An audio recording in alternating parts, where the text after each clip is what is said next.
اللہ کی قسم جھک جانے میں جو عزت ہے وہ سر اٹھانے میں نہیں ہے، چپ رہنے میں جو سکون ہے وہ جواب دینے میں نہیں ہے۔ ایک عورت نے پوچھا یا رسول اللہ میرے خامند کا میرے اوپر کیا حق ہے؟ آپ نے فرمایا تیرے خامند کے جسم پہ پھوڑے نکل آئیں اور ان میں گندا پانی جمع ہو جائے اور تو زبان سے چاٹ کے اس کے زخم صاف کرے تو بھی تو نے خامند کا حق ادا نہیں کیا۔ دونوں کو بیلنس کیا ہے۔ بہترین مسلمان وہ ہے جس کا بیوی کے ساتھ اچھا سلوک ہو۔ جب تک آپ کو صبر اور برداشت کرنا نہیں آئے گا آپ کی زندگی خوبصورت نہیں ہو سکتی۔ غصے کو پینا سیکھو، غصے کو دبانا سیکھو، غصے کے وقت چپ رہنا سیکھو تو آپ کی زندگی بڑی خوبصورت ہو جائے گی۔ دل دریا سمندروں ڈوبے کون دلاں دیاں جانے ہو، وچے بیڑے وچے جھیڑے وچے ونج مہانے ہو۔ میرے نبی نے گھروں کو آباد کرنے کا ایک خوبصورت طریقہ بتایا کہ اس زبان پہ قابو کر لو، اس زبان پہ قابو کر لو، خاموش رہنا سیکھ لو۔ غصے کے بیوی کو غصہ چڑھ جائے تو خامند چپ کر جائے، خامند کو غصہ چڑھے تو بیوی چپ کر جائے تو آپ کا گھر خوبصورت رہے گا۔ اگر دونوں ہی آگ لگ گئی اور دونوں ہی بولنا شروع ہو گئے تو آپ بھی گئے، آپ کے بچے بھی گئے۔ اپنی زبان پہ قابو پانا سیکھو۔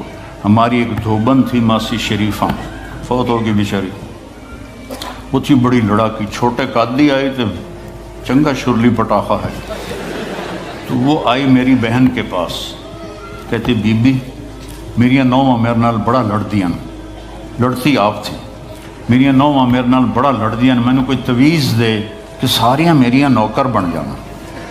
اب میری بہن کو تو پتہ تھا کہ ماشاءاللہ آپ سوا سیر ہے، تو میری بہن تویز گنڈے کا ہمارے ملک میں بڑا رواج ہے، تو ایسے الٹی سیدھے لکیریں لگا کے نا تو رول کر کے چھوٹا سا بنا کے نا کہا کہ ماسی جب تیری لڑائی ہونے لگے تو یہ تعویذ تم نے یہاں رکھ لینا اور چک مار لینا ایسے، اور اس کو گرنے نہیں دینا، گر گیا تو وہ تیری خیر کوئی نہیں۔ اور اس نے کیا کیا، اس کو چپ کروانے کا طریقہ، تو تعویذ کی تو بڑی اہمیت ہوتی ہے۔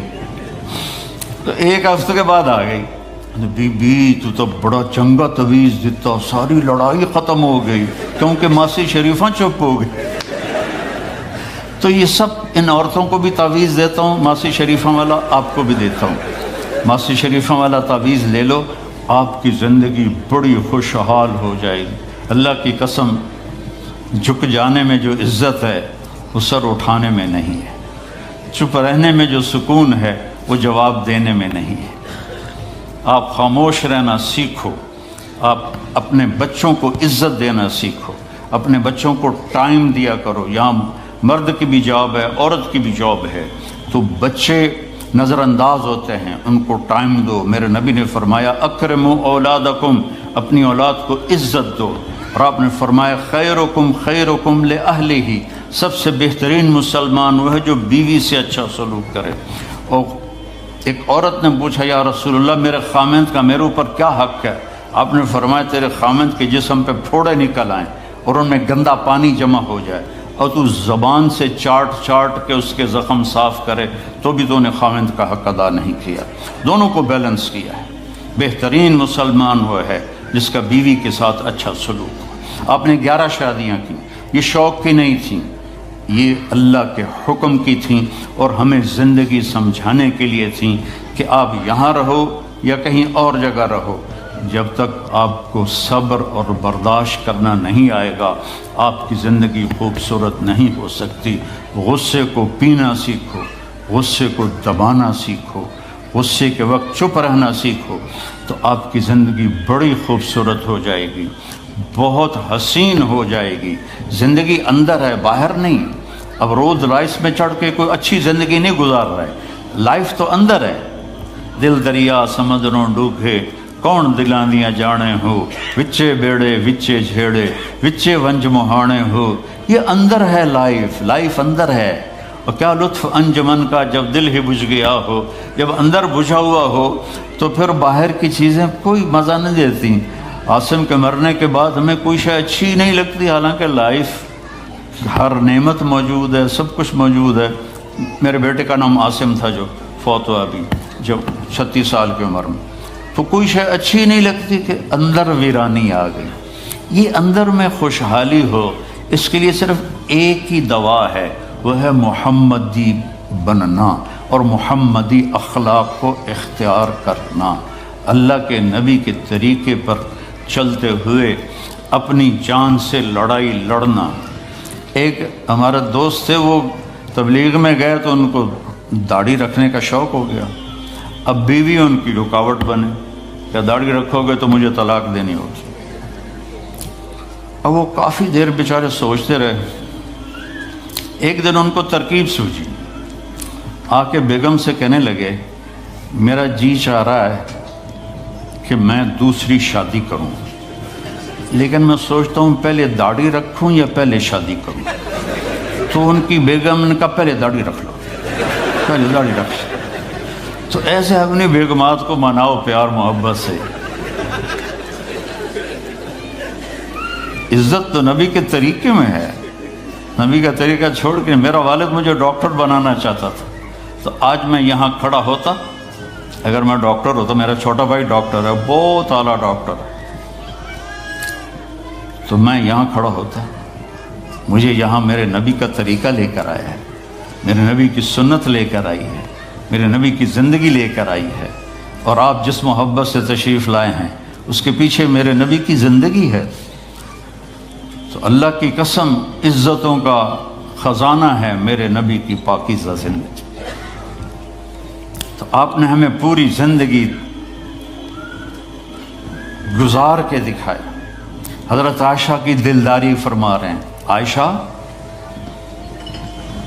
انہو لیہون علی ان اریتک زوجتی فی الجنہ، عائشہ مجھے تو جب سے پتہ چلا ہے تو جنت میں میری بیوی ہے، میرے لیے تو مرنا ہی آسان ہو گیا ہے۔ بھلا جس نے رب کو دیکھا ہو اس کے لیے کسی اور کی حاجت رہ جاتی ہے؟ باقی یہ صرف دلداری کے لیے تھا۔ ایک دوسرے کی تعریف کرو، ایک دوسرے کے لیے اظہار محبت کرو۔ آج کا ماحول ایسا ہے، بیگم سے کہو گے آئی لو یو، کی خیر تو ہے کیوں ہے، وہ تم سے کہے گی آئی لو یو تو تم بھی پوچھو گے خیر تو ہے، کوئی چکر تو نہیں آ رہے۔ اظہار کرو، اظہار محبت کرو، اس سے آپ کے پاؤنڈنگ ہوگی۔ اولاد کو ماں باپ سمجھتے ہیں بس ہماری اولاد ہے، ہمیں ان سے پیار ہے، ان کو عزت دو، ان سے اظہار محبت کرو۔ ڈاکٹر عبدالحی صاحب ایک بڑے بزرگ گزرے ہیں، وہ اپنے ایک مرید کے ہاں کھانے پہ گئے تو پوچھنے لگے کھانا کس نے بنایا؟ تو مرید نے کہا جی میری بیگم نے بنایا۔ کہا اس کو بلاؤ۔ ان کی بیگم آ گئی تو فرمانے لگے بیٹی آپ کا کھانا کھایا بہت ہی اچھا تھا، بہت مزے کا تھا۔ وہ رونے لگی دھاڑ دھاڑ۔ تو وہ ڈاکٹر صاحب پریشان ہو گئے کہ بیٹی خیریت تو ہے، کیا ہوا؟ تو وہ کہنے لگی حضرت آپ کے مرید کے پاس مجھے 30 برس ہو گئے، 30 سال، کبھی ایک دن اس نے میری کسی چیز کی تعریف نہیں کی۔ تو اظہار کرو، اظہار کرو۔ حضرت فاطمہ وہاں سے دروازے میں داخل ہو رہی ہیں، آپ کمرے میں بیٹھے ہوئے ہیں یا لیٹے ہوئے ہیں یا کرسی پر ہیں یا زمین پر ہے، جو ہی حضرت فاطمہ تھے تو ایسے تیزی سے آگے بڑھتے تھے، وہیں نہیں کھڑے رہتے تھے، اور ایسے حضرت فاطمہ کا ہاتھ پکڑ لیتے تھے اور اس کو یہاں بوسہ دیتے تھے، اور کبھی ماتھے کا بوسہ لیتے تھے، پھر ہاتھ پکڑے پکڑے ان کو ایسے لاتے اور چارپائی پہ بٹھاتے، اس کے بعد خود بیٹھتے تھے۔ یہ میرے نبی کی عزت ہے اولاد کے ساتھ۔ یہ عزت دو، وہ تمہارے رہیں گے، تمہارے بن کے چلیں گے۔ ان کو نصیحت کی ضرورت نہیں ہے، ان کو تمہارے پیار کی ضرورت ہے۔ اور جب اللہ کے نبی حضرت فاطمہ کے گھر جاتے تو حضرت فاطمہ یہ کرتی تھی، وہ کھڑی ہو جاتی، آگے بڑھ کر اللہ کے نبی کے ماتھے کا بوسہ لیتی، پھر ان کا ہاتھ پکڑ کے ان کو چارپائی پہ بٹھاتی پھر خود نیچے بیٹھتی تھی۔ تو اظہار بہت بڑی دوا ہے، بہت بڑی غذا ہے۔ انسان محتاج ہوتا ہے اچھے کیے کہ وہ تعریف چاہتا ہے، خوشامد نہیں ہے، خوشامد حرام ہے، اور تعریف واجب ہے کہ اس کی حوصلہ افزائی کرو۔ تو یہ آپ کے بڑے گھر سے اور بڑی گاڑیوں سے آپ کی زندگی خوبصورت نہیں بنے گی، نبی پاک صلی اللہ علیہ وسلم کی مبارک زندگی کو اپنانے سے آپ کی زندگی خوبصورت بنے گی۔ باقی سب دھوکہ ہے، میرے رب کی قسم، سب فریب ہے۔ کچھ سال پہلے یہاں سے کوئی بڑے تاجر کی بیگم گئیں وہاں لاہور، تو مجھے انہوں نے ملنے کی خواہش ظاہر کی، تو ملانے والے نے کہا کہ یہ خاتون کے جو خامد ہیں وہ پاؤنڈ میں اربوں پتی ہیں، پاؤنڈ میں۔ کہا ٹھیک ہے۔ وہ آ گئی اور آ کے رونا شروع کر دیا کہ لوگ مجھے سمجھتے ہیں میں بڑی خوش قسمت ہوں، بڑی دولت ہے، بڑی گاڑیاں ہیں، لیکن میں سب کو کیا کروں، میرے خامد کا سلوک ہی اچھا نہیں۔ ہر شے اس نے زیرو کر دی کہ سلوک اچھا نہیں۔ اس کے چند دن بعد ایک اور واقعہ پیش آیا۔ ایک نوجوان میرے پاس آیا کہ حضرت اللہ نے دنیا کی ہر دولت دی ہے، ہر شے دی ہے، لیکن میری بیوی کی زبان 30 فٹ لمبی۔ میں کہا 29.5 فٹ کاٹ دے، باقی ران دے۔ کہ اس کی زبان بڑی لمبی ہے، میں تنگ، اگر بچے نہ ہوتے تو میں اس کو طلاق دے دیتا۔ تو بھائی بہنوں، بچوں بچیوں، اگر زندگی کو خوبصورت بنانا ہے تو نبی کا طریقہ ہے، اللہ کی قسم اس کے سوا کوئی طریقہ نہیں۔